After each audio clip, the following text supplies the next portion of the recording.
Histórias do caminho, Delphine de Girardin. Primeiras impressões ao desencarnar. Não há morte. Depois que partiram do círculo carnal aqueles a quem amas, tens a impressão de que a vida perdeu a sua finalidade. As horas ficam vazias, enquanto uma angústia que te dilacera e uma surda desesperação que te mina as energias se fazem a constante dos teus momentos de demorada agonia. Estiveram ao teu lado como bênçãos de Deus, clareando o teu mundo de venturas com o lume da tua presença e não pensaste, não te permitiste acreditar na possibilidade de que eles te pudessem preceder na viagem de retorno. Cessados os primeiros instantes do impacto que a realidade te impôs, recapitulas as horas de júbilo enquanto o pranto verte incessante, sim, conforta-te, como se as lágrimas carregassem ácido que te requeima desde a fonte do sentimento à comporta dos olhos, não diminuindo a ardência da saudade. Antes da situação, o futuro se te desdobra sombrio, ameaçador, e interrogas como será possível prosseguir sem eles. O teu coração pulsa destroçado e a tua dor moral se transforma em punhalada física, a revólver a lâmina que te macera em largo prazo. Temes não suportar tão cruel sentimento. Conseguirás, porém, superá-lo. Muito justas, sim, tuas saudades e sofrimentos. Não, porém, a ponto de levar-te ao desequilíbrio, à morte da esperança, à revolta. Os seres a quem amas e que morreram, não se consumiram na voragem do aniquilamento. Eles sobreviveram. A vida seria um engodo, se destruísse ante o sopro desagregador da morte que passa. A vida se manifesta, se desenvolve em infinitos matizes e incontáveis expressões. A forma se modifica e se estrutura, se agrega e se decompõe passando de uma para outra expressão vibratória sem que a energia que a vitaliza dependa das circunstâncias transitórias em que se exterioriza. Não estão, portanto, mortos, no sentido de destruídos, os que transitaram ao teu lado e se transferiram de domicílio. Prosseguem vivendo aqueles a quem amas. Aguarda um pouco, enquanto, orando, a prece te luarize a alma e os envolvas no rumo por onde seguem. Não te imponhas mentalmente com altas doses de mágoas, com interrogações pressionantes, arrojando na direção deles os petardos vigorosos da tua incontida aflição.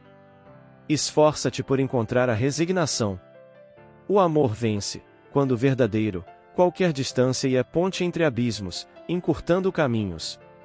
Da mesma forma que anelas por volver a senti-los, a falar-lhes, a ouvir-lhes, eles também o desejam. Necessitam, porém, evoluir, quanto tu próprio. Se te prendes a eles demoradamente ou os encarcera no egoísmo, desejando continuar uma etapa que ora se encerrou, não os fruirás, porque estarão na retaguarda. Libertando-os, eles prosseguirão contigo, preparar-te-ão um reencontro, aguarda-te-ão. Faze-te, a teu turno, digno deles, da sua confiança, e unge-te de amor com que enriqueças outras vidas em memórias deles, por afeição a eles. Não penseis mais em termos de adeus aí, sim, em expressões de até logo mais.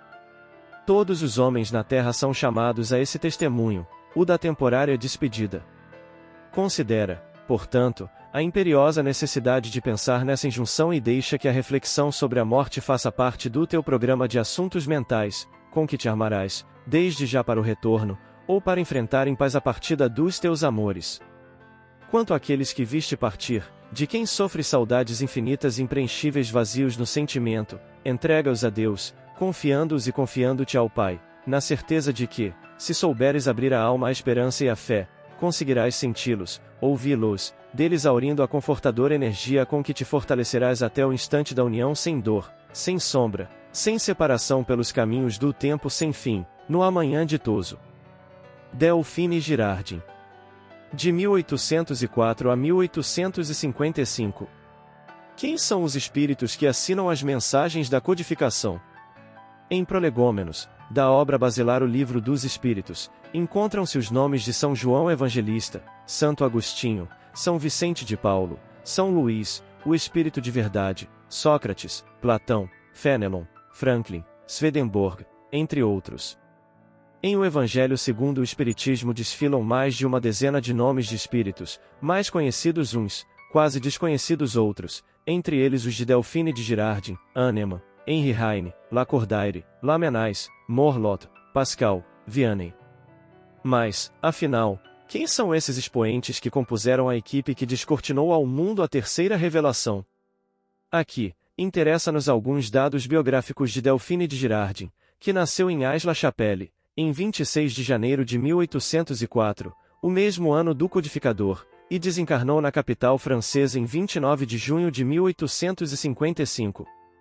Casou-se com Émile de Girardin, jornalista e político francês, passando então a ser conhecida como Senhora Émile de Girardin. Ela mesma se tornou jornalista, após o casamento em 1831, escrevendo no jornal La Presse, no período de 1836 a 1848, sob o pseudônimo de Visconde de Launay, interessantes crônicas da sociedade do tempo de Luís Felipe. Essas crônicas ficaram conhecidas como Cartas Parisienses. Publicou também romances, tragédias e comédias. Era, positivamente, grande médium inspirada. Personalidade muito conhecida no meio poético, frequentando os salões literários de Recamier, onde se reuniam as celebridades do momento, muito natural que ela tomasse contato com as mesas girantes. Desde o primeiro contato com as mesas, ela se convenceu da veracidade das manifestações. Teve oportunidade de se encontrar, pessoalmente, com o professor Rivail, possivelmente, em alguma das reuniões que ele frequentava nas suas pesquisas em torno dos fenômenos que assombravam Paris. Amiga pessoal de Victor Hugo, os acontecimentos políticos do ano de 1851 e o exílio de seus amigos a marcaram de forma cruel. Fiel à amizade, ela decidiu levar conforto moral aos pobres proscritos. Lançou-se ao mar e, em 6 de setembro, no verão de 1855, 6 de dezembro, Madame Delphine de Girardin desembarca na ilha de Jersey para uma visita à família Hugo, então instalada numa vivenda conhecida como Marine Terrace. Ela trazia, além das novidades da vida política e social de Paris, notícias sobre a mania então em voga na capital francesa, o contato com os mortos através da mesa.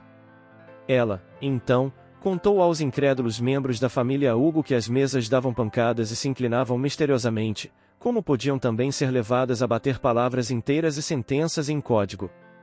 Dinâmica, contudo, ela não se deixava abater em demasia. Um pouco triste e melancólica, mas igualmente feliz por rever seus amigos, ela reencontrou Victor Hugo e a família.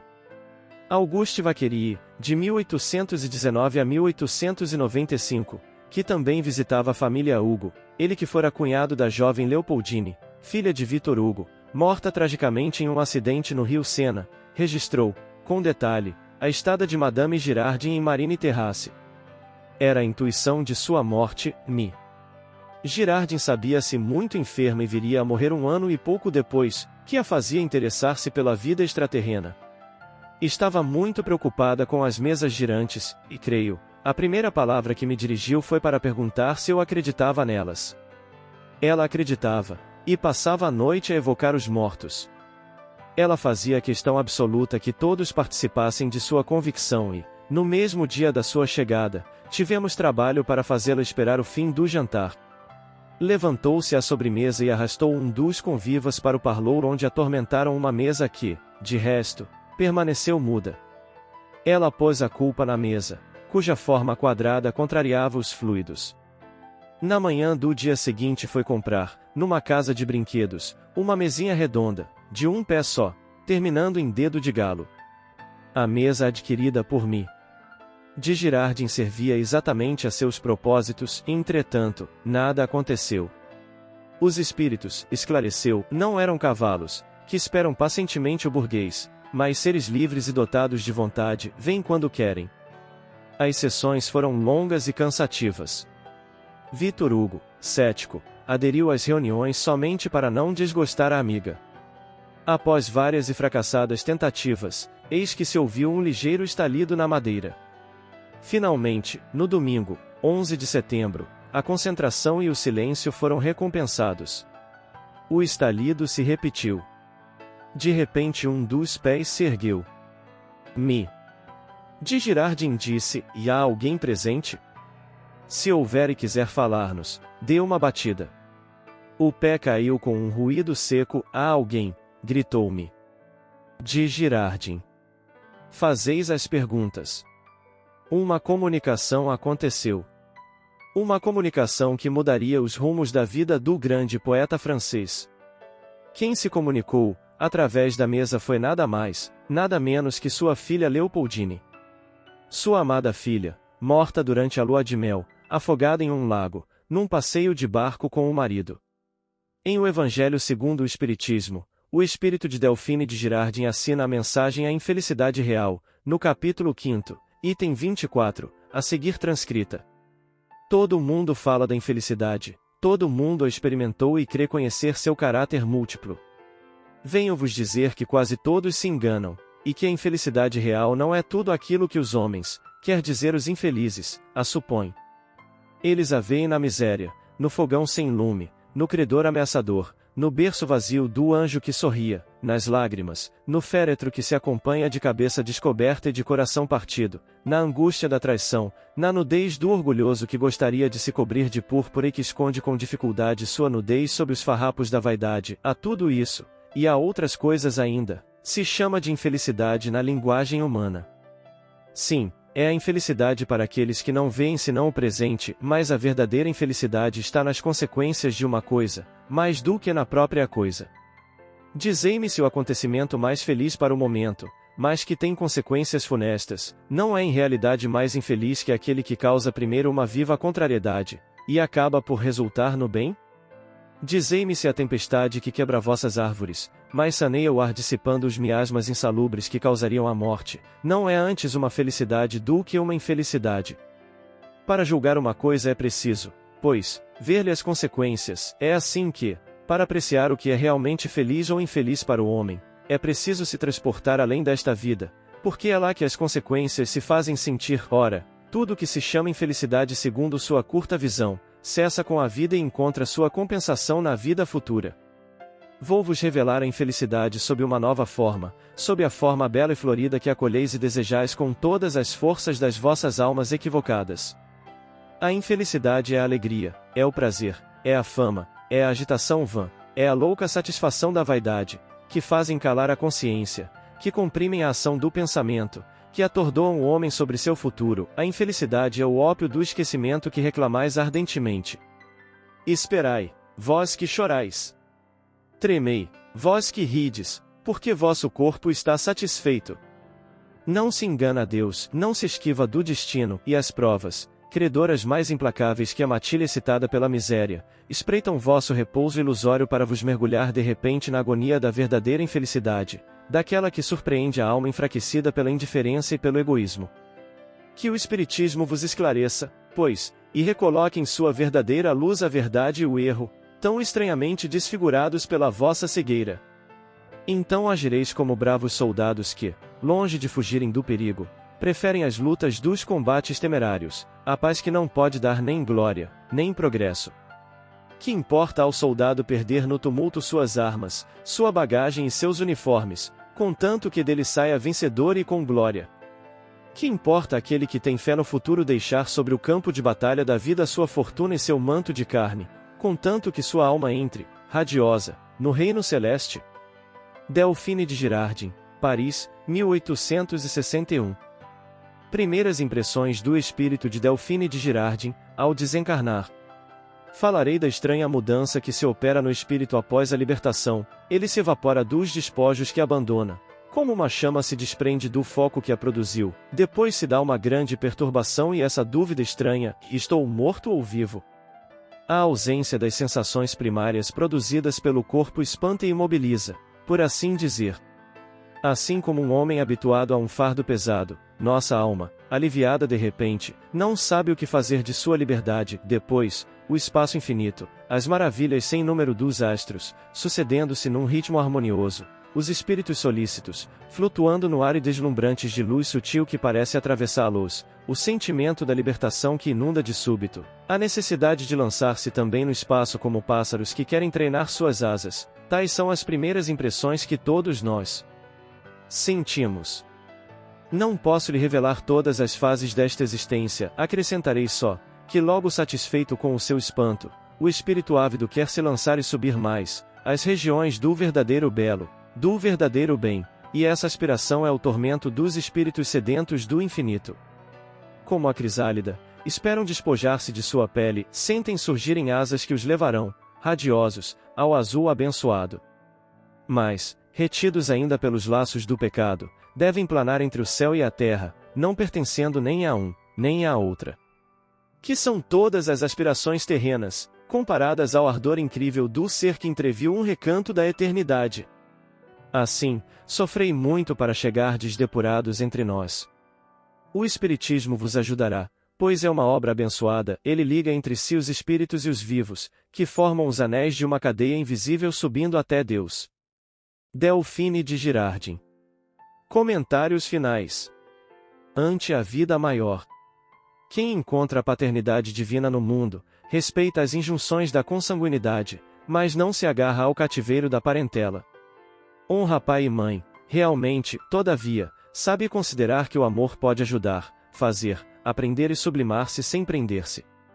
O espírito que penetrou semelhante domínio da compreensão reconhece que sua família é a humanidade inteira, encontrando o lar em toda parte, as surpresas da vida em todos os ângulos do caminho, o interesse iluminativo em todas as facetas da jornada, o serviço em todas as linhas de atividade, o dever em todas as partículas do tempo, a bênção do céu em todos os caminhos da terra, o amor em todos os seres, a glória de ajudar em todos os instantes da luta e segue, existência afora, de alma aberta ao trabalho santificante, respirando a independência construtiva, livre, ainda mesmo quando escravo de pesadas obrigações, feliz, ainda mesmo quando o corpo se lhe cubra de chagas sanguinolentas, e, sereno, ainda mesmo quando a tempestade o convoque ao terror e à perturbação. É que, quando a alma descobre a paternidade celeste, embora ligada aos impositivos da carne, sabe sofrer e agir, crescer e elevar-se, operando nas zonas inferiores do planeta, mas de sentimento centralizado no alto, a repetir invariavelmente com Jesus Cristo: Pai nosso que estais nos céus. Emanuel. Vem Archote de luz, vem Jesus, viva Jesus. Nascer, morrer, renascer ainda e progredir sempre, tal é a lei. Base bibliográfica. Não há morte, pelo Espírito Joana de Ângeles, médium Divaldo Pereira Franco. O Consolador, revista semanal de divulgação espírita, biografias, Delfine de Girardin, de 1804 a 1855. O Evangelho segundo o Espiritismo, Allan Kardec, capítulo 5, Bem-aventurados os aflitos, Instruções dos Espíritos. A Desgraça Real, item 24, Delfine de Girardin, Paris, 1861. Revista Espírita, Jornal de Estudos Psicológicos, Allan Kardec, 1860, novembro, Dissertações Espíritas, recebidas ou lidas por vários médiuns na Sociedade, Delfine Girardin.